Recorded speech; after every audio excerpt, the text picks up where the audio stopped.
Punya peluang bagus usai mundurnya Timnas Indonesia U23. Malaysia malah dapat masalah. Namun sebelum kita lanjut, mohon luangkan jari Anda untuk menekan tombol subscribe dan nyalakan lonceng notifikasinya agar kalian gak ketinggalan berita menarik dari channel ini. Kalau sudah, kami ucapkan terima kasih.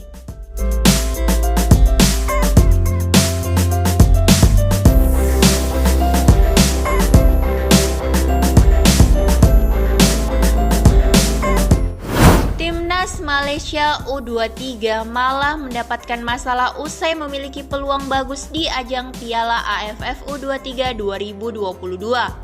Dalam ajang yang berlangsung di Kamboja tersebut, Malaysia tergabung di grup B bersama Laos dan Myanmar. Sejatinya juara bertahan Timnas U23 Indonesia juga berada satu grup dengan mereka. Namun, tim besutan Sintayong memutuskan untuk mengundurkan diri menjelang hari keberangkatan ke Kamboja. Timnas Indonesia U23 mundur dari ajang Piala AFF U23 2022 disebabkan oleh dua hal.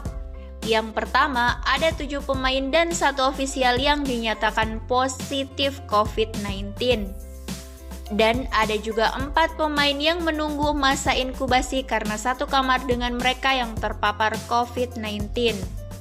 Selain karena adanya badai COVID-19 yang menyerang Timnas Indonesia U23, cedera pemain juga menjadi alasan mereka mundur dari turnamen. Absennya Timnas Indonesia U23 di Piala AFF U23 2022 tentu membuat peluang bagi Malaysia untuk lolos ke semifinal sangat terbuka.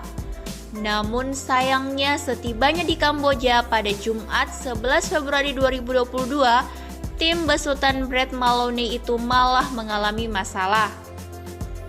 Satu lagi pemain Timnas Malaysia U23 dinyatakan positif COVID-19 menjelang dimulainya ajang Piala AFF U23 2022.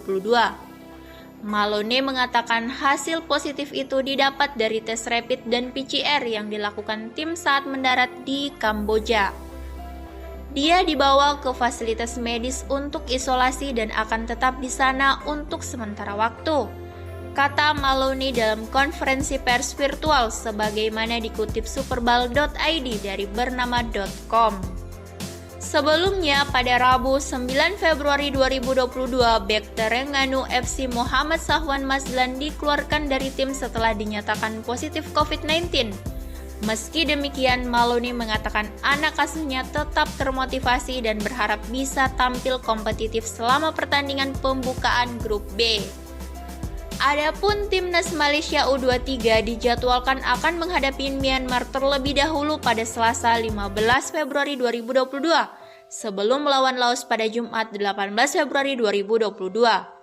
Kami akan terus melihat sebanyak yang kami bisa untuk pertandingan pertama dan belajar sebanyak yang kami bisa, terlepas dari daya saing yang saya harapkan dari mereka, kata Maloney seraya menambahkan bahwa Malaysia memiliki keuntungan untuk tiket semifinal setelah mundurnya Timnas Indonesia U23. Sementara itu, terkait pemilihan kapten, Maloney mengatakan bahwa dia belum memutuskan dan baru akan menyebutkan nama sebelum pertandingan pertama. Bagaimana menurut kalian? Cukup sekian berita yang kami rangkum. Sampai jumpa di berita selanjutnya.